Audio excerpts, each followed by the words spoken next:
शोभा ऑफिसमधून परत आली, पण थकल्यामुळे घरी आल्यावर डोळे मिटून आरामदायी खुर्चीवर बसली होती. तिला माहित होते की थकून आली आहे, तरीही तिची वहिनी मुलांना गृहपाठ घेत होती. पण शोभासाठी एक कप चहाही बनवत नव्हती. त्यामुळे स्वतःसाठी एक चहा सुद्धा शोभाला स्वतःलाच बनवून घ्यायचा होता.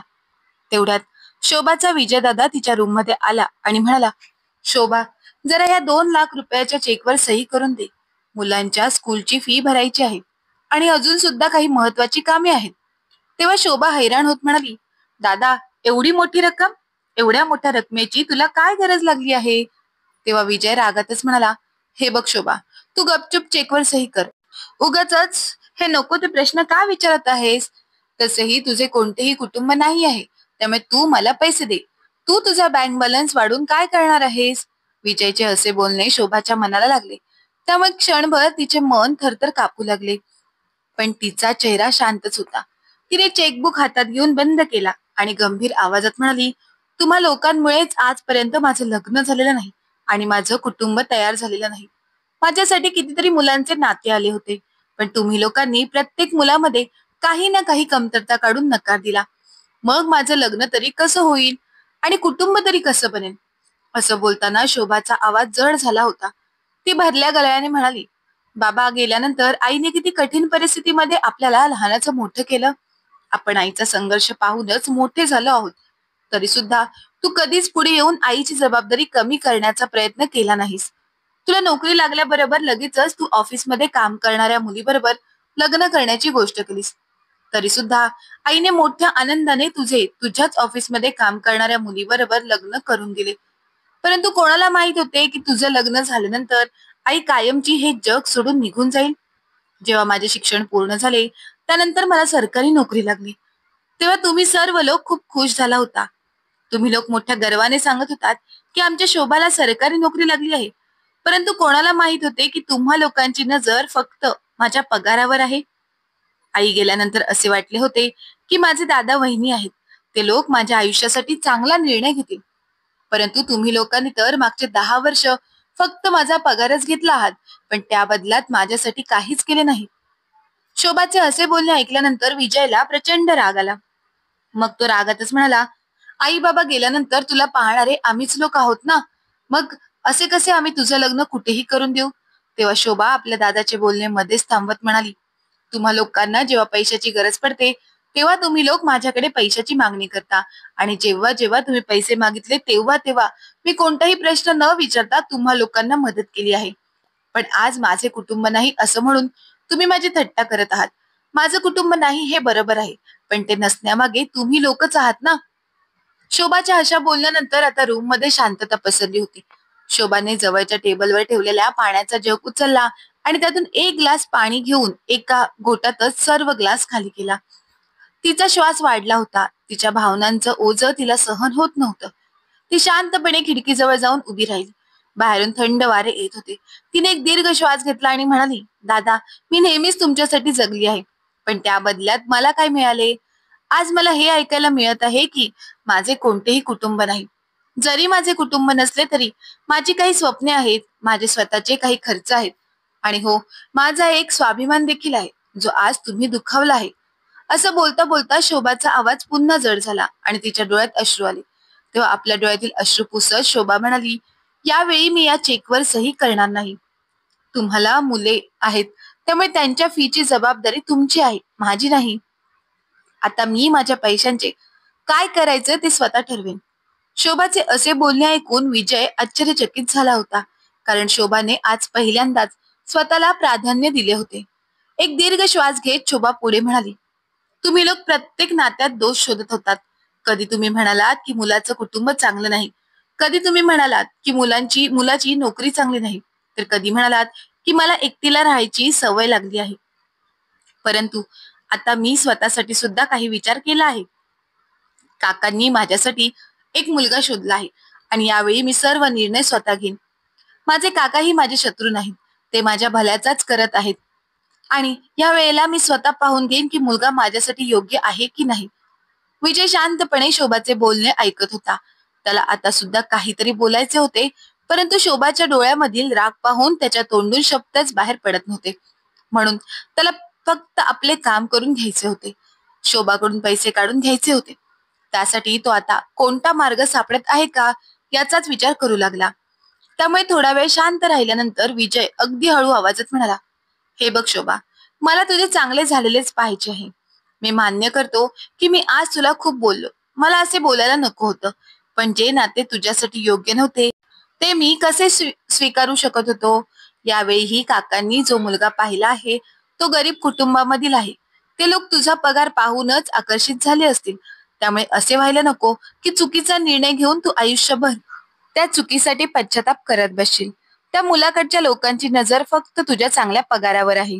आपल्या दादाच्या बोलण्यावर शोभा हसतच म्हणाली, दादा, जर तुला माझ्या भल्याची, माझ्या तब्येतीबद्दलची एवढी काळजी असती तर मी आज अशी एकटी नसते. पण आता भविष्याच्या भीतीने मी माझ्या वर्तमानाशी तडजोड करणार नाही. आणि राहिला प्रश्न माझ्या कमाईचा, तर त्या लोकांना माझा पगार किती आहे हे देखील माहित नाही. कारण मी काकांना सुद्धा सांगितले नाही की मला किती पगार मिळतो. त्यामुळे त्या लोकांना माझ्या पगाराशी काहीच घेणं देणं नाही. म्हणूनच म्हणते, तुम्हा लोकांना माझ्याविषयी जास्त परेशान होण्याची गरज नाही आहे. जेव्हा मी तुम्हा लोकांसाठी दिवस रात्र तत्पर राहत असायची तेव्हा तुम्ही लोकांनी माझ्या मनाचा विचार केला नाही. तुम्ही कधीच मला काय आवडते याचा विचार केला नाही. कमीत कमी त्या लोकांनी अजूनपर्यंत माझ्या बँक बॅलन्स तरी विचारलेला नाही. शोभाचे असे ठसकेबाज बोलणे ऐकून ऐकून विजयकडे बोलण्यासाठी शब्द शिल्लक राहिले नव्हते. विजय आता समजून गेला होता की शोभा आपल्या कुठल्याच भूलथापांना बळी पडणार नाही. शोभा पुढे म्हणाली, तुम्हाला प्रत्येक मुलगा लोभी वाटतो, पण आज मला चांगले समजले आहे की तुम्ही लोक वर्षानुवर्षे माझ्या पैशांसाठी लोभी आहात. त्या मुलाच्या कुटुंबियाला फक्त माझी निवड, माझा स्वभाव आणि माझे वर्तन जाणून घ्यायचे आहे. पण तुम्ही लोक तर असा विचार करत आहात की जर मी लग्न केलं तर तुमच्या मुलांची फी कोण भरेल आणि तुमचा अतिरिक्त खर्च कोण उचलेल. आता विजयची मान शरमेने खाली झुकली होती, कारण शोभाने तिच्या मनातील सर्व गोष्टी कोणत्याही प्रकारे आडेवेडे न घेता स्पष्टपणे बोलून दाखवल्या होत्या. शोभाने ठाम शब्दात म्हणाली, मी आता ठरवलं आहे की मी आता जास्त दिवस इथे राहणार नाही. तेव्हा विजय शांतपणे मान खाली घालून रूम मधून बाहेर निघून गेला. पुढच्या रविवारची सकाळ वेगळीच होती, कारण शोभाचे काका मुलाच्या कुटुंबियासह घरी आले होते. आंघोळ केल्यानंतर शोभाने हलक्या गुलाबी रंगाची साडी नेसली होती, ज्यामुळे तिचा आत्मविश्वास आणखी उजळला. आज तिच्या चेहऱ्यावर कोणतीही चिंता नव्हती, फक्त हलकेसे स्मित हास्य होते. तो मुलगा घरी आला तेव्हा तो खूप शांत आणि समजूतदार दिसत होता. त्याच्या डोळ्यात आदर होता. त्या मुलाचे नाव आदित्य होते. शोभा अगोदरच त्याच्याशी फोनवर अनेक वेळा बोलली होती, त्यामुळे दोघांमध्ये कोणताही संकोच नव्हता. पण ते पहिल्यांदाच समोरासमोर भेटत होते, म्हणून शोभा थोडी लाजत होती. त्यानंतर काही तासातच नाते पक्के झाले होते. विजय आणि त्याची बायको दोघेही थोडे नाराज झाले होते, परंतु ते आता त्या मुलामध्ये कोणतीही कमी काढू शकले नाहीत. कारण शोभाने अगोदरच ठरवले होते की या वेळेला ती इतर कोणाचेही ऐकणार नाही. त्यानंतर 1 महिन्याच्या आतच शोभाचे आदित्य बरोबर लग्न झाले आणि ती आदित्य बरोबर तिच्या सासरच्या घरी गेली. लग्नानंतर शोभाच्या आयुष्यामध्ये एक नवीन रंग भरला. आदित्य आणि त्याचे कुटुंब खूपच समजूतदार होते. आदित्य बरोबर त्याच्या कुटुंबातील सर्वच लोकांनी शोभाचा अगदी मनापासून स्वीकार केला. आदित्यला बहीण नसल्या कारणाने आदित्यच्या आईने, सुलोचना ताईंनी शोभाला आपली सून नाही तर मुलगीच मानली होती.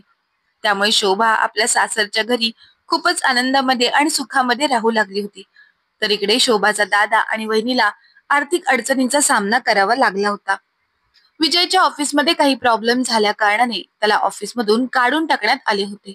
पण घरातील खर्च दिवसेंदिवस वाढत चालले होते, कारण मुले दिवसेंदिवस मोठी होत चालली होती. अगोदर तर शोभा मदत करत होती, त्यामुळे विजय मोकळ्या हाताने खर्च करत होता. परंतु त्याला आता समजले होते की आपल्याला शोभा मदत करणार नाही. आता आर्थिक समस्या सोडवत असताना विजयला त्याने केलेल्या चुकीची जाणीव होत होती. त्याने कशा प्रकारे आपल्या बहिणीचा फक्त आपल्या फायद्यासाठी वापर करून घेतला होता. जर आज त्याची बहीण त्याच्यासोबत जोडलेली असती तर भावाच्या कठीण परिस्थितीमध्ये तिने नक्कीच मदत केली असती. कारण लग्न झाले तरी बहीण भावाचे नाते कधीही बदलत नाही. परंतु या लोकांनी चांगल्या वेळी आपल्या बहिणीचा केवळ फायदाच उचलला होता. त्यामुळे आज जेव्हा खरंच वाईट परिस्थिती आली तेव्हा शोभा त्याची मदत करण्यासाठी त्याच्या सोबत नव्हती. विजय आणि त्याच्या बायकोने आई बाबा नसल्याचा फायदा घेऊन शोभाचा पुरेपूर वापर करून घेतला आणि जाणून बुजून तिचं लग्न करून न देता तिचा आपल्याला कसा फायदा होईल हाच गोष्टीचा विचार केला.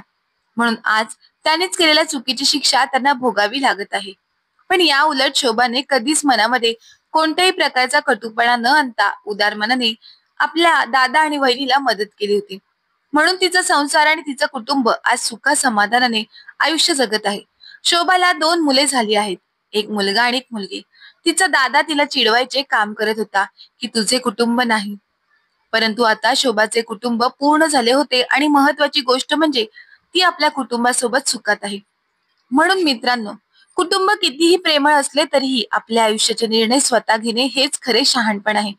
याचा अर्थ असा नाही की प्रत्येक निर्णय आपला आपणच घ्यावा, पण आपण निर्णय घ्यायचा आणि त्या निर्णयासाठी वडीलधाऱ्यांचा सल्ला घ्यायचा. अशा प्रकारे निर्णय घेतले तर भविष्यात सर्व नाती आत्मसन्मान आणि समजदारीने अशीच अखंडपणे टिकून राहतात आणि आयुष्याचा खरा आनंद मिळतो. तर मित्र आणि मैत्रिणींनो, याविषयी आपलं काय मत आहे ते आम्हाला कमेंट बॉक्समध्ये कमेंट करून नक्की कळवा. आणि जर का तुम्हाला ही कथा आवडली असेल तर कथेला लाईक करा, शेअर करा आणि अशाच प्रकारच्या कथा ऐकण्यासाठी तुम्ही अजूनही आपल्या चॅनलला सबस्क्राईब केलं नसेल तर मात्र सबस्क्राईब करायला विसरू नका. धन्यवाद.